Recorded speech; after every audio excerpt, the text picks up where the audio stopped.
Nagpalipas pa naman ng ilang oras doon sila Dimitri at Amanda bago nga sila nagpasya na pumunta sa restaurant na pinareserve ni Dimitri para sa kanilang dinner date ni Amanda ngayon. Nagpalit na lamang nga din na muna ng damit si Amanda bago nga sila pumunta sa restaurant dahil kanina pa nga niya yata talaga suot ang damit na yon. At ganun din naman ang ginawa ni Dimitri dahil may baon din ng mga itong damit na pamalit. Matapos nga nilang makapagpalit ng damit ng dalawa ay agad na rin naman silang pumunta sa restaurant na hindi naman kalayuan doon sa amusement park na pinuntahan nila kaya saglit lamang din naman ang naging biyahe nilang dalawa at agad na nga silang nakarating doon. Pagkarating nga nila doon sa restaurant ay nagtataka naman si Amanda dahil halos wala ng katao-tao sa restaurant na yon. Dimitri, sigurado ka ba na nagpa-reserve ka dito? Bakit parang wala yatang katao-tao? Hindi na napigilan tanong ni Amanda kay Dimitri. Oo naman, baka wala lang talagang masyadong tao ngayon, kaya ganyan. Sagot ni Dimitri sa dalaga at saka niya nga ito hinawakan sa kamay at saka niya ito matamis ng initian. Let's go. Aya na ni Dimitri kay Amanda. Ngumiti lamang naman si Amanda at saka siya tumango kay Dimitri bilang sagot niya dito. Agad na rin naman nga silang pumasok sa loob ng restaurant at nagpalingalinga pa nga doon si Amanda. At meron naman palang mangilan-ngilan na tao doon sa loob ng resto. Nilapitan naman sila kaagad ng isang staff doon at saka sila inassist nito. Pupunta sa isang private room doon. Pagkapasok nga nila doon ay kaagad nga namangha si Amanda sa lugar dahil parang nga yung garden at sa gitna nga noon ay may mga LED candle na nakapormang hugis puso at sa gitna nga noon ay may lamesa nga at 2 upuan para sa kanila. Wow, napaka-romantic naman dito. Hindi ko akalain na may tinatago ka rin palang kaswitan, Dimitri. Nakangiti pa na sabi ni Amanda, hindi naman na nagsalita pa si Dimitri at nanatili nga lamang itong nakangiti sa dalaga. Sa kanya nga ito inalalayan hanggang sa makarating sila doon sa gitna. Pinaupo naman na muna ni Dimitri si Amanda at saka siya naupo sa katapat na upuan nito. Dimitri, hindi naman kailangan ganito ang dinner date natin. Okay na ako kahit nga sa mga simpleng kainan lang eh. Ang mahalaga naman ay magkasama tayong dalawa. Sabi ni Amanda kay Dimitri. Gusto ko kasi na iparamdam sa'yo kung gaano ka special sa akin. Kaya hayaan mo sana ako na iparamdam ko to sa'yo. Gusto ko lang din na bumawi sa'yo. Nakangiti pa na sabi ni Dimitri kay Amanda. Agad namang napangiti si Amanda dahil sa sinabi na yun ni Dimitri. At talagang kinikilig siya sa mga ganitong paandar ng binata. Maya-maya nga'y may nag-serve na ng pagkain sa kanila at agad na rin naman nga silang kumain na dalawa. Matapos nga nilang kumain nag-aayan na nga si Amanda na umuwi dahil gabing-gabi na nga. Tara nang umuwi Dimitri, gabing-gabi na rin naman at ayoko namang mapagalitan tayo ni Lumomi. Baka sabihin nila inaabuso natin sila, sabi ni Amanda kay Dimitri. Maya-maya na Amanda. Alam naman nila Tita Beatrice na kasama mo ko kaya hindi sila magagalit sa atin. Sagot ni Dimitri at saka nga siya sumenya sa isang staff na naroon at agad namang naintindihan ng staff ang ibig sabihin na yun ni Dimitri. Pero kasi hindi naman na itinuloy ni Amanda ang kanyang sasabihin nang biglang may lumapit na staff ng resto at nagpaalam nga itong kukunin ng lamesa na sa kanilang harapan. Nagtataka man tumango na lang din naman si Amanda dito at saka nga siya tumayo at ganun din naman ang ginawa ni Dimitri. Pwede ba kitang maisayaw Amanda? Tanong ni Dimitri sa dalaga. Bahagya namang natawa si Amanda sa sinabi na ni Dimitri. Sayaw? Wala namang tugtog. Sasayaw tayo. At saka nakakahiya naman. May ibang tao pa dyan. Kita nila tayo. Sagot ni Amanda sa binata. Tumingin naman si Dimitri sa isang staff na nandoon at saka niya nga ito tinanguan. Nagulat naman si Amanda nang bigla na nga may tumugtog na violin doon at nagpagtingin niya. Sa isang sulok ay nakita niya ang mga lalaking nagpapatugtog ng violin. Pwede na ba kitang maisayaw ngayon? Tanong ni Dimitri kay Amanda at saka niya inilahad ang kamay niya dito. Nailing naman si Amanda kay Dimitri at bahagya pa nga siyang natawa dito. Tsk, ibang klase ka talaga, sabi ni Amanda at saka siya humawak sa kamay ni Dimitri. Nakakalahad ng kanyang harapan. Agad naman na napangiti si Dimitri sa dalaga, sa kanya ito inaya sa gitna at doon sila nagsayaw na dalawa. Hindi naman maalis-alis ang ngiti sa labi ni Amanda habang titig na titig siya sa gwapong mukha ni Dimitri. Habang nagsasayaw silang dalawa. Dimitri, hindi ko akalain na darating tayo sa punto na ganito. Ang buong akala ko kasi, wala na talagang pag-asa dahil ayaw mo nga sa akin. Pero tignan mo naman ngayon, At ikaw na nag-aaya sa aking makipag-date na dati-rati ako pa ang namimilit sa'yo na samahan ako sa pamamasyal. Sabi pa ni Amanda kay Dimitri. Ang bigla nga kasi niyang naalala ang kanilang mga nakaraan na palagi nga niyang pinipilit ng binata na samahan siya sa pamamasyal at pagsha-shopping. At alam niya naman na napipilitan nga lamang ang binata ng mga panahon na yon na samahan nga siya. Napangiti naman si Dimitri kay Amanda dahil sa sinabi nito at naalala niya biglang pangungulit ng dalaga noon sa kanya. Sorry kung late ko nang na-realize ang halaga mo sa akin, Amanda. Hindi ko rin naman kasi akalain na mamahalin kita ng ganito. Dahil nga parang kapatid ng turing ko sa'yo noon dahil halos sabi na talaga tayong lumaking dalawa. At palagi pa ngang magkasamang mga ina natin. Sagot ni Dimitri kay Amanda. Laking pagsisisi ko nga noon dahil kung kailang nakaalis ka na, ay saka naman kita hinanap-hanap. Alam mo ba na sinisisi ko talagang sarili ko noong mga panahon na yon? Dahil alam ko naman na kasalanan ko kung bakit ka umalis ng mga panahon na yon. Dahil palagi nga kitang pinagtutulakan palayo. Pagkukwento pa ni Dimitri. Hindi naman maiwasan ni Amanda na mapangiti kay Dimitri. Dahil sa mga sinabi nito at ngayon nakasama at kapiling na kita, Amanda, hindi na ako papayag na malayo ka sa akin. Sabi pa ni Dimitri saka siya tumigil sa kanyang pagsayaw at binitawan niya muna ang bewang ng dalaga at saka siya may kinuha sa kanyang bulsa. Nagtataka naman si Amanda sa ginagawa ni Dimitri dahil meron nga itong kinukuha sa bulsa. At ganun na lang ang gulat ni Amanda na't nalaki ang kanyang mga mata. Nang may ilabas na pulang kahon si Dimitri mula sa bulsa nito. Bahagya naman na humina ang pagtugtog ng mga musikero na naroon dahil parang ang mas malinaw na marinig ni Amanda ang mga sasabihin ni Dimitri. Pagkakuha naman ni Dimitri ng maliit na pulang kahon sa kanyang bulsa ay binuksan naman niya muna at saka siya lumuhod sa harapan ni Amanda. Gulat naman si Amanda sa ginawa ni Dimitri na yon at napaawang na lang talagang kanyang bibig dahil sa gulat. Dimitri, anong ibig sabihin nito? Kandautal pa na tanong ni Amanda kay Dimitri. Matamis naman nang umiti si Dimitri si Amanda. Amanda, gaya nga ng sabi ko kanina, ipasensya ka na kung hindi ko kaagad nakarapatan ng pansin ang naramdaman ko para sa'yo. Alam ko naman na kasalanan ko yun dahil kung kailang umalis ka na, ay saka ko naman yun na-realize. Alam ko naman na sumama ang loob mo ng mga panahon na yon. Kaya naman ngayon ay handa na akong bumawi sa'yo. Handa na ako ipakita at ipaglaban ang tunay kong nararamdaman para sa'yo. Sabi ni Dimitri kay Amanda. Dahil naman sa mga narinig ni Amanda na sinabi ni Dimitri, hindi nga niya maiwasang hindi maiyak. At alam niya nakuha yun ng kasiyahan dahil sa pagmamahal ni Dimitri ngayon sa kanya. Amanda, mahal na mahal kita. At ngayon na narito ka ng muli ay hindi na ako papayag na mawala ka pa sa akin. Alam ko na medyo maaga pa para dito pero parang hindi ko na yata kaya pang patagalin ito. Sabi ni Dimitri at sa kanya nilahad kay Amandang malit na kahon na yon na may lamang singsing. Amanda de la Cueva, will you marry me? Nakangiti pa na tanong ni Dimitri kay Amanda. Lalo namang naiyak si Amanda sa tanong na yun ni Dimitri at kagaya ng sinabi ni Dimitri, hindi rin siya papayag na mawala pa sa kanya si Dimitri dahil mahal na mahal niya ito noon pa man. Yes, Dimitri. Agad na sagot ni Amanda kasabay ng pagtango niya. Agad namang kinuha ni Dimitri ang singsing mula sa kahon nito at dali-dali na yung isinuot sa daliri ni Amanda at saka hinalikan ng kamay ni Amanda. Pagkatapos na gawin yun ni Dimitri ay agad na rin naman na tumayo ito at agad niyang niyakap ng mahigpit si Amanda. Salamat Amanda, hindi mo alam kung gaano ko kasaya ngayon.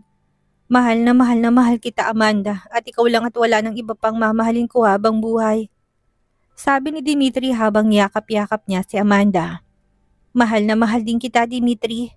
Sagot naman ni Amanda habang yakap-yakap niya si Dimitri. Ilang minuto rin silang nanatiling magkayakap na dalawa bago tuluyang humiwalay sa pagkakayakap niya si Amanda. Saglit lang, Dimitri. Baka magalit sa atin sila mommy nito dahil kailan naman tayong naging diba? Hindi masyado naman tayong mabilis. Sabi ni Amanda at nag-alala nga siya sa magiging reaksyon ng kanyang ina. Gumiti naman si Dimitri kay Amanda at saka nga niya ito kinabig sa bewang at saka niya ito hinalikan sa noo. Huwag mo nang alalahanin pa sila Tito Liam at Tita Beatrice dahil alam ko namang magiging masaya rin sila para sa ating dalawa. Sagot ni Dimitri kay Amanda dahil kampanting-kampante talaga siya ngayon. Ito kasi mga nakarang araw ilingid sa kaalaman ni Amanda na kinausap na ni Dimitri ang kanyang mga magulang at nagpaalam na si Dimitri na magpo-propose siya kay Amanda.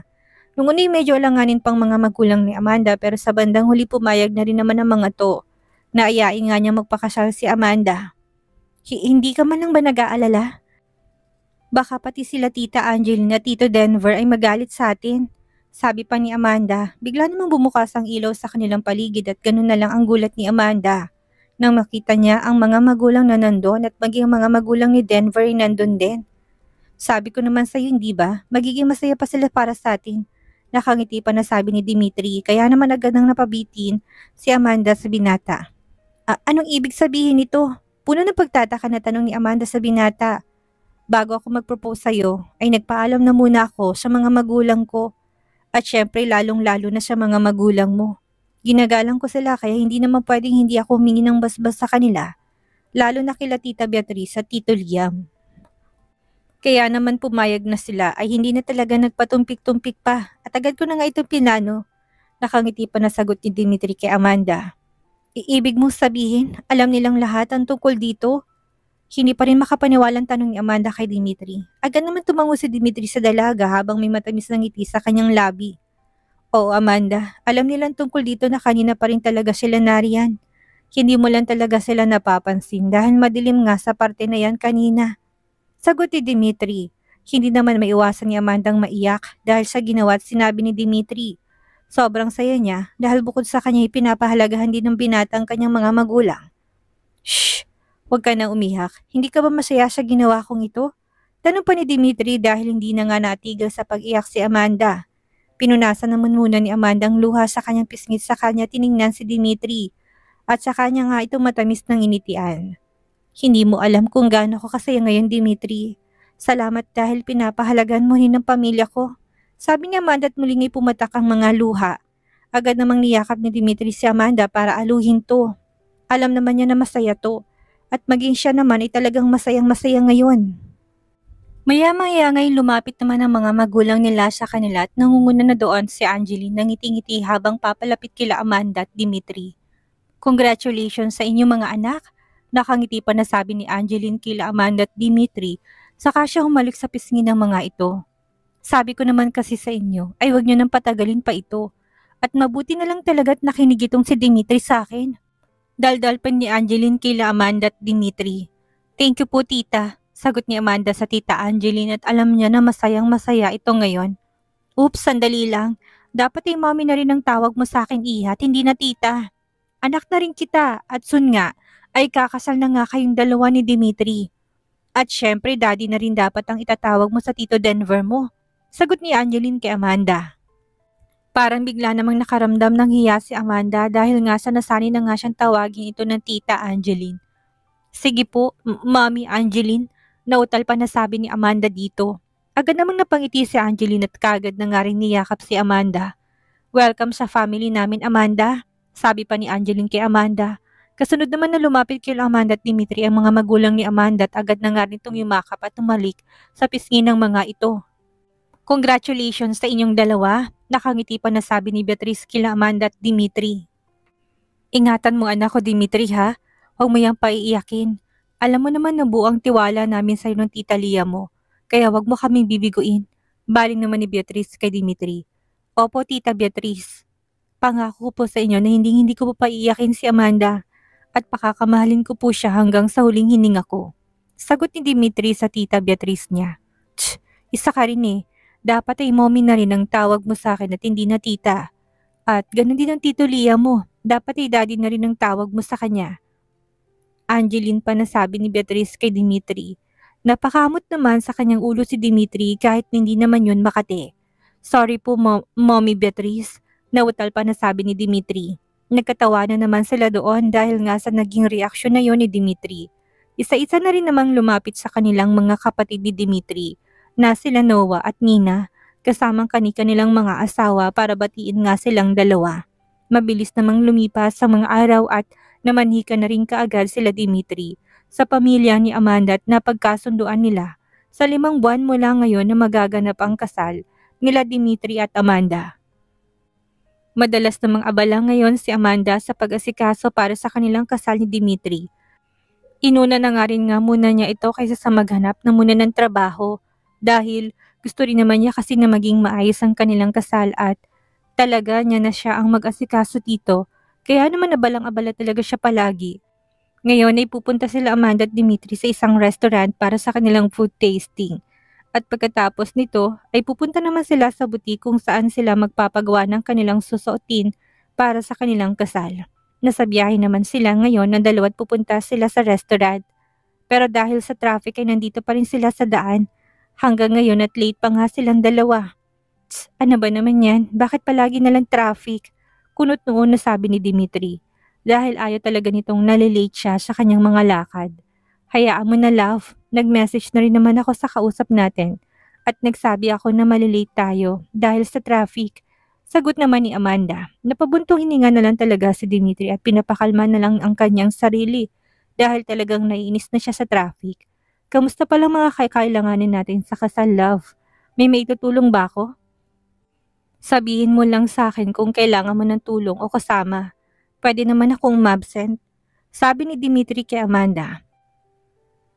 Sa totoo lang ay gustong-gusto niya nga samahan si Amandang mag-asikaso para sa kanilang kasal, pero si Amanda ay sinabihan siya na kaya na raw nito at hindi na raw niya kailangan pang umabsent sa opisina.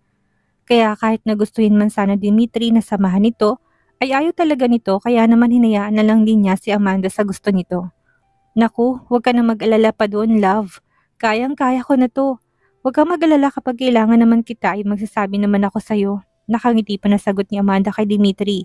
Ilang minuto pa naman ang inilagi nila Dimitri at Amanda sa daan bago sila tuluyang nakarating sa restaurant at pagkarating nila doon ay agad naman silang nagsimula sa food tasting at pagkatapos ay nag-usap-usap na sila doon.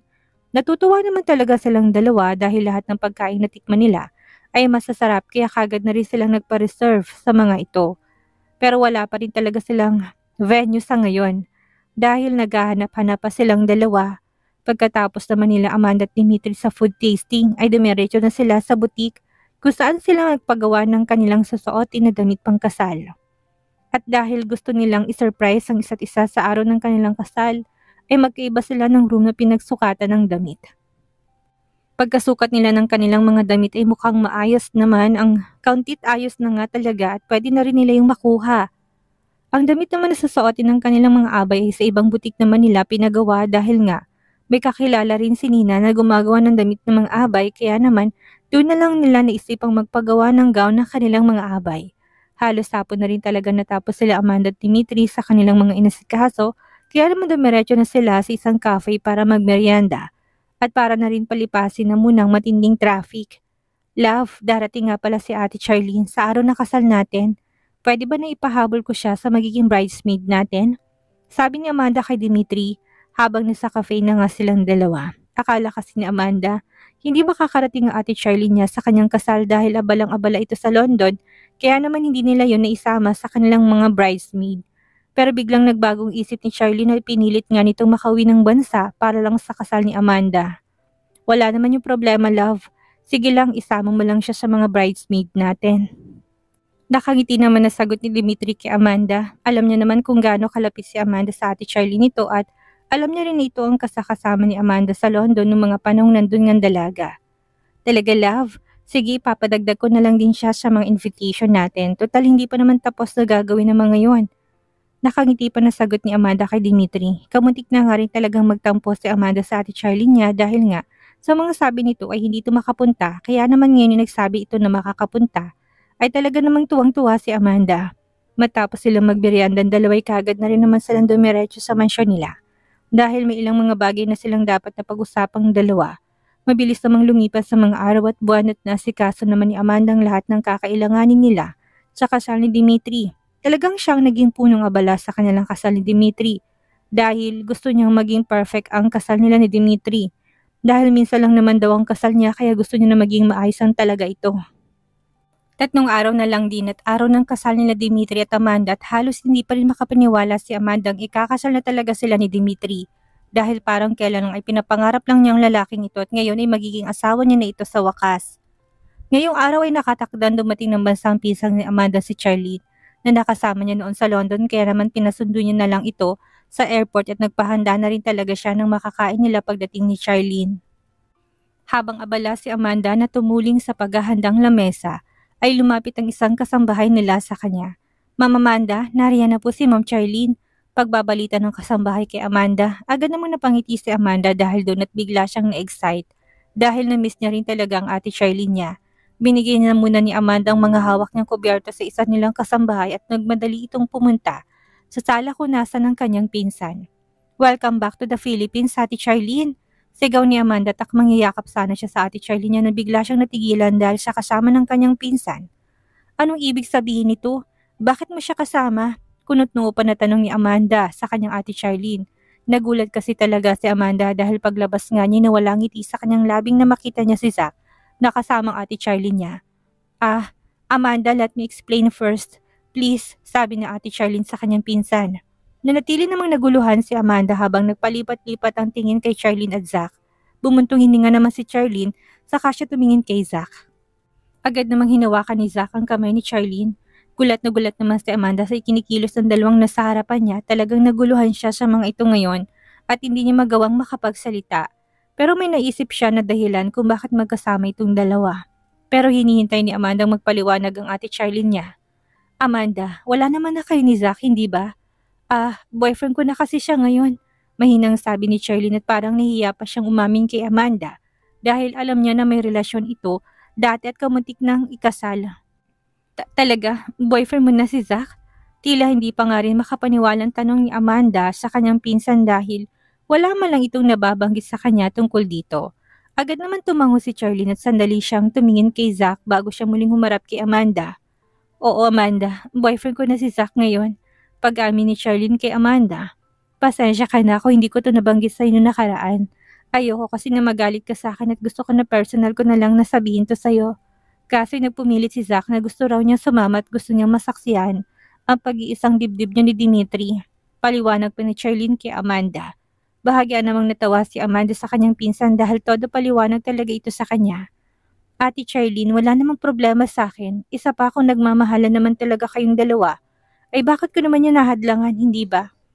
At saka mukhang nakamove on na nga si Zack at nang tamaan nga siyang muli ng pana ni Cupido ay kayong dalawa naman ang pinagtagpo. Natatawa pa na sabi ni Amanda sa Ate Charlene niya. At ikaw naman Zack, ingatan mong Ate Charlene ko ha? Kapag pinaiyak o sinaktan mo yan, lagot ka talaga sa akin. Baling naman ni Amanda kay Zack, natawa namang kaagad si Zack dahil sa mga sinabi na yon ni Amanda.